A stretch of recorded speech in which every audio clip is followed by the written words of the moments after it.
우리 모든 성도님들에게 진리의 말씀이 여러분 마음 가운데, 내 안에 가득 거하기를 축복합니다. 이 세상에서 가짜와 진짜를 구분하기가 참 힘들어요. 그리고 나 자신 스스로 합리화하면서도 살기 때문에 마치 가짜가 진짜인 것처럼 느껴지죠. 이럴 때 진리의 말씀, 거짓이 아니니까 진리의 말씀이 내 안에 있어야 진짜를 구분하고 살 수 있고, 진짜를 향해서 달려갈 수 있고, 가짜를 멀리할 수 있다는 거죠. 아무리 좋은 말을 해줘도 전혀 깨닫지 못하고 받아들이지 못한 사람, 우리가 사자성어로 마이동풍이라는 말을 사용하긴 해요. 말의 귀에 동풍이 불어오는데 이 동풍은 따뜻한 바람이, 봄바람이 온다라는 그런 바람이거든요. 감흥이 없다라는 것을 표현하는 말이에요. 사람은 이 동풍이 불어와서 따뜻해지면 이제 계절이 지나고 봄이 오네, 막 감흥이 느껴지는데, 동물 말에게 아무리 그런 계절의 바람이 불어와도 감흥이 없다라는 그런 뜻으로 마이동풍이었어요. 우리에게도 수시로 들려 하나님 말씀이 있죠. 만약 예배 시간마다 듣는 말씀이, 아니면 성경을 읽다가 레마로 내 가슴을 찌르는 그 말씀이, 그런 말씀이 없고 심령에 대한 아무런 영향이 끼치지 않고 나 자신의 생활에 아무 변화도 주지 못하는 중에 그 말씀이 그냥 들려졌는데 온데간데 없이 사라져버린다면 마이동풍 아니겠어요? 옛날 유다 백성들이 포로로 잡혀있던 바벨론 땅, 그 땅에 하나님 말씀을 전하는 에스겔 선지자, 똑같은 일을 당했던 거예요. 바벨론 왕 느부갓네살에게 의해서 2차 침공에 의해서 예루살렘이 침공되고, 이제 많은 유다 백성들이 포로로 바벨론 땅으로 끌려왔죠. 그때 유다 백성들을 향해서 에스겔 선지자가 하나님의 말씀을 듣고 선포하는 거예요. 이 유다 민족도, 우리 유다 민족들이 고국을 잃고 이방인의 종이 된 것은 우리가 하나님 앞에서 범죄했기 때문입니다. 우리가 회개해야 됩니다. 이렇게 외쳤는데 사람들이, 유다 사람들이 이 선지자의 말을 듣고도 전혀 각성하는 빛이 없는 거예요. 회개를 촉구하는 에스겔 선지자의 말이 그냥 허공에 다 사라져버린 거예요. 말씀을 안 듣는 게 아니잖아요. 말씀이 들려온 말씀을 들었어요. 예배를 드리지 않는 게 아니에요. 매 안식일마다 예배를 드렸어요. 말씀을 듣고 하나님을 믿는다 하지만 말씀과 전혀 상관없는 삶을 살아가는 것입니다. 그래서 오늘 본문 어떤 내용이냐, 하나님께서 당신의 말씀을 그처럼 외치고 있는 에스겔 선지자에게 찾아오셔서, 에스겔아, 이 백성들이 너가 전하고 있는 그 말씀을, 내가 너에게 전달해 준 그 말씀을 너가 전하고 있는데도 전혀 듣지 않고, 들었음에도 그렇게 행하지 않구나 하면서 안타까워하신 하나님의 마음이 담겨 있는 구절이에요. 이 시간 저와 여러분이 이 본문 말씀을 통해서 우리가 어떻게 해야 하나님의 말씀이 과연 말씀될 수 있는지를 나눠보고자 합니다. 하나님의 말씀이 내 안에 말씀될 수 있으려면 가장 먼저는 하나님 말씀을 받을 때 사모함이 있어야 돼요. 에스겔 33장 30절 31절 말씀 한번 볼까요? 인자야, 내 민족이 담 곁에서와 진문에서 너에 대해 말하며 각각 그 형제와 더불어 말하여 이르기를, 자 가서 여호와께로부터 무슨 말씀이 나오는가 들어보자 하고, 백성이 모이는 것 같이 내게 나오며 내 백성처럼 내 앞에 앉아서 내 말을 들으나 그대로 행하지 아니하니 이는 그 입으로는 사랑을 나타내어도 마음으로는 이익을 따름이라. 유다 백성들은요, 포로된 바벨론 땅에서도 안식일마다, 그때는 구약 시대니까 안식일을 지켰죠. 안식일마다 정기적인 예배를 드렸어요. 오늘날로 말하면 주일마다 예배를 드린 거예요. 그런데요, 그 예배가 매주 습관적인 예배에 불과했다라는 것입니다. 여기 보면 유다 백성들이 자 가서 여호와께서 무슨 말씀이 나오는가 들어보자 라고 말하지만, 이 말은 무슨 말이냐, 오늘도 하나님께서 우리에게 어떤 말씀을 주시는지 귀담아 들어봅시다. 이런 뉘앙스가 아니라 어떤 뉘앙스였냐면, 자, 오늘 안식일이니까 가서 어떤 에스겔이 또 무슨 말을 하는지 한번 드러나 봅시다. 이런 뉘앙스인 거예요.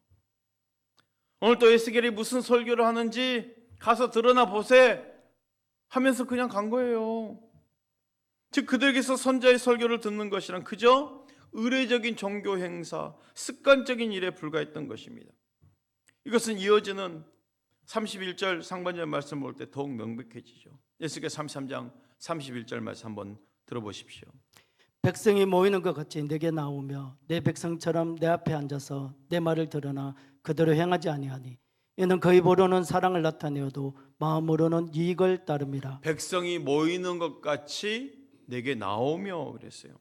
모이는 것 같이 라고 번역된 말은 항상 모였던 대로, 그러니까 습관적으로 하나님의 말씀을, 은혜를 받기 위해서 절실한 마음이 아니라 매 안식일, 매 주일이 다가오면 항상 했던 그대로, 늘 그래왔던 대로 간습적으로 모였을 뿐입니다. 이들 향한 하나님의 안타까운 마음 보십시오. 백성들이 모이는 것 같이 늘 하던 대로 습관적으로 네 앞에 나오고 내 백성이 너 앞에 앉아서 내 말을 들으나 그대로 행하지 아니하며. 안타까운 하나님 마음이었어요. 사랑하는 성도 여러분, 오늘 우리는 어떤 마음으로 교회로 오셨나요? 그리고 어떤 자세로 예배를 드리고 있습니까? 하나님 말씀을 통한 은혜를 사모함으로 예배할 수 있기를 축복합니다. 성도들 향 하나님의 원하심은요, 사모하는 영성이에요. 말씀을 사모하는 것, 사모함으로 듣는 말씀이 능력이 될 줄 믿습니다.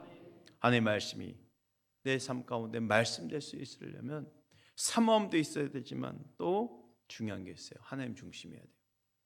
내 중심이 아니라 하나님 중심. 말씀의 순종은 계산이 아닙니다. 내게 이익이 없는지, 내가 좀 더 좋아지는지 안 좋아지는지 그런 생각으로 오는 게 아니라는 거예요. 31절 다시 한번 들어보십시오. 백성이 모이는 것 같이 내게 나오며 내 백성처럼 내 앞에 앉아서 내 말을 들으나 그대로 행하지 아니하니 이는 그 입으로는 사랑을 나타내어도 마음으로는 이익을 따릅니다. 백성이 지금 말씀을 듣긴 들었어요. 근데 행하지 않는 이유가 뭡니까? 그 마음에 하나님의 말씀이 들어도 하나님의 요구하는 것으로 순종하는 것이 아니라 내 이익을 위해서, 마음속에 내 이익이 있단 말입니다. 내 욕구에 전적으로 끌리는 거예요. 본문의 사랑으로 직역된 단어가 있어요. 그 입으로는 사랑을 나타내도, 문맥으로 볼 때는 헌신으로 번역해도 돼요. 실제로 그렇게 의역해 놓은 성경도 있지만, 그럼 무슨 말입니까? 입으로만 나타내는 헌신이라는 거예요. 여러분, 헌신을 어떻게 해야 돼요? 말로 합니까? 몸으로 합니까? 몸으로 하잖아요, 헌신은. 그런데 입으로 한다는 거예요. 입으로만 사랑한다고 말하는 거예요. 몸은 전혀 사랑 행동이 아닌 거예요. 말로만 유창하게 하는 신앙 고백. 저들은 그 각박한 포로 생활 속에서 어떻게든 남보다 더 잘 살아보겠다고 버둥거렸던 것 같아요. 포로 생활에서 좀 더 살아보겠다고 버둥거리면 그게 차이가 얼마나 있겠어요. 그런데도 내 한 번부터 좀 잘 먹어보자, 나 좀 더 잘 살아보자, 내가 더 잘 입어보자, 어떻게 하면 옆집 이웃보다 조금이라도 편하게 살 수 있을까, 이런 데만 집중해 팔려 정신이 팔려 있었던 것 같아요.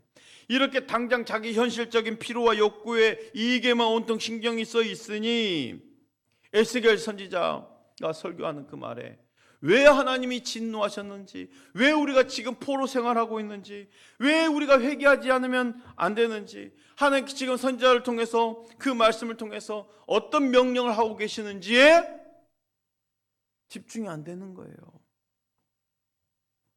입으로는 사랑을 말하고 하나님께 헌신한다고 말하는데 진짜 속마음은 자기의 욕심만 차리고 있었던 거예요. 여러분, 참 신앙은요, 목적으로 예수고 수단으로서의 삶이 되어야 돼요. 근데 반대가 되면 안 된다는 거죠. 예수님이 수단이 되어가지고 목적은 이익을 쫓는 삶이라면 그건 신앙이 바른 신앙이 아닙니다. 복음서에서 제자들이 보세요. 나중에 주님이 십자가에 죽으시고 부활하셔서 제자들에 나타내 보이셨는데도 불구하고 제자들이 다시 고기를 잡으러 가버립니다. 어부가 되어버립니다. 왜요? 수단과 목적이 바뀌었기 때문이에요. 예수님이 수단이 되었어요. 예수님을 통해서 자신의 이익을 얻고 예수님을 통해서 뭔가 이루기를 원했던 것인데 그게 다 없어져 버렸거든요.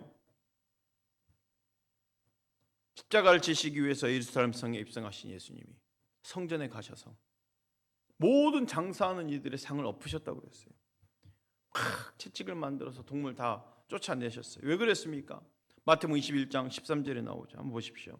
그들에게 이르시되 기록된 바 내 집은 기도하는 집이라 일컬음을 받으리라 하였거늘 너희는 강도의 소굴을 만드는도다 하시니라. 아니 성전에 왔더니 온통 강도의 소굴이 되어 있는 거예요. 성전에 하나님의 원하심과 상관없이 자기 이익을 쫓는 사람들로 가득해 있는 거예요. 자기의 이익에 매여 있는 성도들은 참 성도가 아니죠. 그걸 하나님이 다 우리 예수님이 엎으신 거죠.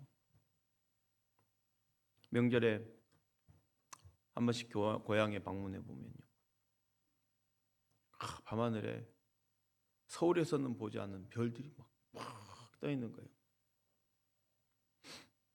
그 별빛이 너무 좋아서 밤에 이렇게 산책을 하다가 갑자기 마을 가로등 불빛 아래 별들이 싹 사라지죠. 순간 깨달은 것이 있습니다. 그 많은 별들이 가로등 불빛 때문에 갑자기 안 보이는 것. 왜요? 가로등 불빛이 내 시각을 빼앗아 버리니까 별이 안 보이는 거예요. 도시에 별이 보이지 않는 것은 별이 없어서가 아니죠. 도시에 밝은 게 너무 많아요. 그래서 밤하늘이 안 보여요. 옛날 그 시골 하늘에 별들이 쏟아질 정도로 많았던 것은요, 캄캄한 곳에 오직 별만 떠 있기 때문이 아니겠어요? 내 시각을 빼앗을 다른 것이 없었던 거예요. 여러분, 오로지 하나님의 영광, 하나님만 구하고 계십니까? 아니면 살아야 하는 삶을 핑계로 해서 세상의 마음을 빼앗긴 채 내 신앙이 형식이 되어 있는 건 아닙니까? 성경에 르호보암 왕이 나오죠. 그 르호보암이 왜 악하다라고 평가되었는지 아십니까? 성경 이렇게 기록되어 있어요. 역대하 12장 14절 말씀이에요. 르호보암이 악을 행하였으니 이는 그가 여호와를 구하는 마음을 굳게 하지 아니하였으니. 아니 르호보암이 악을 행했는데 이 악이 어떻게 행했다고, 이 악이 뭐냐고 기록되어 있습니까? 여호와를 구하는 마음을 굳게 하지 않았다. 잘 해석하기 어려운데요, 지금 해석된 성경, 이 전에 해석된 성경, 개역 한글판에는 이렇게 되어 있어요. 똑같은 구절인데 개역 한글판 번역으로 한번 볼까요? 14절 말씀이에요. 르호보암이 마음을 오로지 하여 여호와를 구하지 아니함으로 악을 행하였더라. 좀 쉽죠. 마음을 오로지 하여 여호와를 구하지 아니함으로 그랬어요. 그게 악이었어요. 오로지 하여, 우리가 잘 사용되지 않는 단어인데, 이 오로지 하여는 한 대상에만 집중한다는 뜻입니다. 우리가 하나님께 온전히 집중하지 않았다는 것, 이게 악이라고 성경은 표현한 거예요. 생각해 보세요. 하나님께 집중하지 않으면 다른 곳에 한눈을 팔 수밖에 없는 거예요. 자연스럽게 악을 행할 수밖에 없다라는 거예요. 사단마귀는요, 오늘도 저와 여러분을 하여금 하나님께 내 마음을 오로지 하여 구하지 않도록 방해할 겁니다. 예배를 드리지 못하게 하는 것이 아니라 예배는 드리되 그 예배가 예배되지 않도록 온통 내 생각과 마음을 빼앗아갈 거예요. 말씀을 들어도 그 말씀이 말씀되지 않도록 빼앗아갈 거예요. 기도를 못하는 것이 아니라 기도는 하되 그 기도가 아니게, 그럼 내 욕심과 내가 구한 것만 온통 잔뜩 구하게 만들고 말이죠. 사랑하는 성도 여러분, 하나님의 말씀이 말씀될 수 있도록 다른 곳에 나 자신을 빼앗기지 않기를 바랍니다. 마지막으로 하나님의 말씀이 말씀될 수 있으려면요, 주의 종의 통해 들려오는 말씀을 잘 받을 수 있어야 돼요. 에스겔 33장 32절 33절 말씀 볼까요? 그들은 내가 고운 음성으로 사랑의 노래를 하며 음악을 잘하는 자같이 여겼나니 내 말을 듣고도 행하지 아니하거니와 그 말이 응하리니 응할 때는 그들이 한 선지자가 자기 가운데 있었음을 알리라. 32절 말씀 보십시오. 그들은, 하나님이 지금 에스겔에게 해준 말이 32절 한번 띄워주세요. 다시 한번 32절 말씀. 그들은 저 하나님이 말한 거죠. 에스겔에게. 그들은 누굽니까? 유다 백성들이요. 너가 에스겔입니다. 너가 고운 음성으로 사랑의 노래를 하며 음악을 잘하는 자 같이 여겼나니. 이 무슨 말이에요? 마치 무대에서 가수처럼 생각했다라는 거예요. 연예인처럼 생각했다라는 거예요. 그러니까 말씀을 들으러 온 게 아니고 마치 가수가 노래하는 거 들으면서 조금 위로 좀 받으려고 생각했던 거예요. 하나님께서 유다 백성들이 에스겔 선지자를 어떻게 대하는가? 음악을 잘하고 고운 음성으로 사랑을 노래한 자 같이 마치 가수처럼 했다고 했는데, 이게 바로 에스겔이 설교 말씀하는 게 아니라 노래를 했다라는 게 아닙니다. 그 또 설교하는 목소리가 노랫소리처럼 고운 목소리였다라는 게 아니에요. 무슨 말이냐면 이 말씀은 유다 백성들이 지금 에스겔 선지자를 가수처럼 여겼다는 것인데, 마치 청중 앞에서 무대의 선자가 노래를 하면 이런 거 있잖아요. 한참 어려울 때 이문 공연에서 노래를 하면 위로를 받고 그러잖아요. 그런 것처럼 포로 생활하고 있는 백성들이 그 설교하는 에스겔 선지자가 조금이나마 위로해 주는 말 때문에 그걸로 평안을 얻고 마치 그걸로 즐거움을 좀 누리고자 하는 그런 거였어요. 그의 울적한 기분을 달래주고 좋은 말 몇 마디 들려주는 사람 정도로 생각했던 거예요. 하나님께서는 바로 그것을 두고 33절에 그렇게 말하는 거예요. 그 말이 응하리니, 에스겔 말이 이제 내가 전한 그 말이 응할 때가 올 건데, 그 응할 때에 비로소 백성들이 우리 가운데 선지자가 있었구나라고 깨닫게 될 것이라는 거예요. 늦었다라는 거죠. 후회할 거라는 거죠. 하나님께서 그 얼마나 충격적인 반어법입니까? 너희가 무시했던 그 말씀이 현실로 드러나게 될 거야. 너희가 가볍게 들었던 말씀이 언젠가는 후회하게 될 거야 라는 말이거든요. 그들이 자기 백성들 가운데 선지자가 있었다는 것을 정말 몰랐겠습니까? 에스겔 선지자에게 선지자님 했겠지요. 그런데 왜 하나님은 나중에서야 비로소 우리 가운데 선지자가 있었구나 라고 말하게 될 것이라고 하시는 걸까요? 에스겔 선지자가 선지자인 거 알지만 그 선지자가 어떠한 직분인지, 또 선지자 선포하는 말씀이 어떤 권위를 가지고 있는지, 하나님의 말씀이 얼마나 정확한 무한 진리인지를 모르고 있었다는 뜻입니다. 유다 백성들이 이 사실을 망각했던 거예요. 선지자 에스겔이 목이 터져라 외치는 경고와 회개의 촉구가 에스겔이 말이 아니라 하나님께서 친히 당신의 선지자 입술을 통해서 전달하시는 말씀이라는 사실을 자각하지 못했다는 거예요. 유다 백성들이 에스겔 선지자를 하나님의 말씀의 대언자로 대하지 못했을 때 저들은 어떻게 선지자를 대했습니까? 30절 상반절에 나오죠. 한번 읽어주십시오. 인자야, 내 민족이 담 곁에서와 진문에서 너에 대하여 말하며 각각 그의 형제와 더불어 말하여 이르기를 자가서 여호와께로부터 무슨 말씀이 나오는가 들어보자 하고. 자, 인자야, 내 민족이, 너의 민족이 담 곁에서와 화면 띄워주세요. 담 곁에서와 집 문에서 너에 대해서 말하며. 여러분 335 모여서 집 문 앞에서 담벼락에서 막 모여서 수근수근 거려요. 좋은 이야기 했을까? 안 좋은 이야기 했을까요? 안 좋은 이야기 했겠지. 에스겔 대해서. 자, 오늘 주일 좀 됐는데 가서 그냥 에스겔 목사님이 어떤 설교한가 가서 들으나 보세 하면서 모이는 거예요. 에스겔 목사님이 이거 했대. 에이, 목사님 그러면 안 되지. 에스겔 목사님 오늘 어떤 설교 하시던가? 오늘 나를 때리는 설교가 어떤데? 하면서 말이죠. 그렇게 담 앞에 모여서, 집 문 앞에 모여서 막 수근수근 하는 거예요. 여러분, 사단 마귀가 내게서 은혜를 빼앗아가는 방법 중에 하나가 뭔지 아십니까? 주의 종과 갈등 구조를 만들게 하는 거예요. 신뢰하지 못하게 하는 거죠. 주의 종이 어떤 결정을 내리는 데 있어서 부정적으로 생각하게 만드는 거예요. 이렇게 시작하면요, 은혜도 안 되고요, 매사에 불만이 될 수 있어요. 성경 분명히 말합니다. 역대하 20장 20절 말씀 우리 함께 봉독해 볼까요? 시작. 예, 백성들이 아침에 일찍이 일어나서 덕과 들로 나가니라. 나갈 때 여호사밧이 서서 이르되 유다와 예루살렘 주민들아 내 말을 들을지어다. 너희는 너희 하나님 여호와를 신뢰하라. 그리하면 경고히 서리라. 그의 선지자들을 신뢰하라. 그리하면 형통하리라 하고. 여러분, 우리 개혁주의 교회론에 있어서 가장 먼저 말하고 있는 것이 바로 하나님 말씀, 말씀의 바른 선포예요. 그 다음에 성례, 그 다음에 권징이에요. 그런 까닭에 주일 예배, 수요 예배, 금요 기도회, 또 성경 공부 중에 가장 많은 그 순서 중에 가장 많은 부분을 할애하고 있는 게 뭡니까? 말씀 듣는 거잖아요. 말씀을 읽고 듣고 전하고 하는 부분, 설교 시간이 가장 많은 부분을 할애되어 있지요. 자연스럽고 당연한 거죠.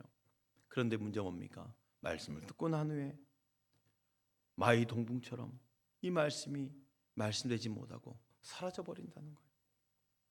하나님께서는요, 하나님 당신의 그 위대한 계시를 성경을 통해서 각 나라 모든 족속의 인간의 언어로 번역돼서 하나님이 친히 나타내 보여주셨잖아요.